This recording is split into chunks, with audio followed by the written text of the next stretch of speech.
Grįžta laiko spiralė sukasi vis aplinko, mes tą ZPR vis nedodam jam ramiai gyventi. Tai tikrai emocijos geros ir sakykim, kad pirmam kėlinimu buvo nežmoniškai sunku. Parodė, kad komanda turi charakterį, parodė, kad vyram tarp kojų kažkas tai kabo, tai yra irgi gerai. Manau, pagrindinis geras dalykas. Iš tokio sunkaus pirmo kėlinio sugebėjimo atsitiesti ir iškurti tokią pergalę, tai manau yra pats didžiausias dalykas, kas galėjo būti.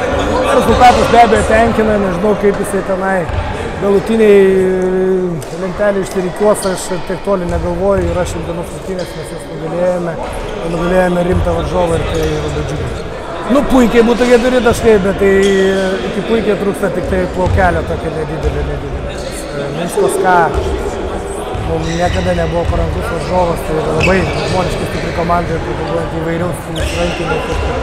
3 taškai, jeigu būtų kas nors pasakė, čia sakęs, kad jūs juokaujate.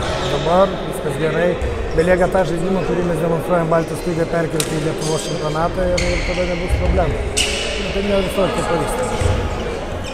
Na tikrai, pergalė pasiekta prieš neeilinius varžovus ir labai nudžiugino mus.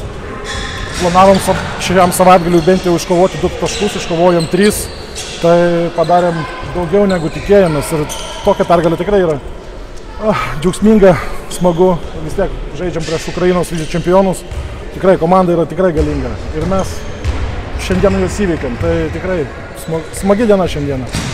Raktas į pergalę buvo tas mūsų kovingumas. Tikrai, viską laimėjo mūsų kovingumas. padarėme mažiau klaidų šiek tiek, sumažinome negu pirmam kėliny, ypač pradžioje, kai pralaiminėjome 5-0, sunku buvo pasivyti be galo.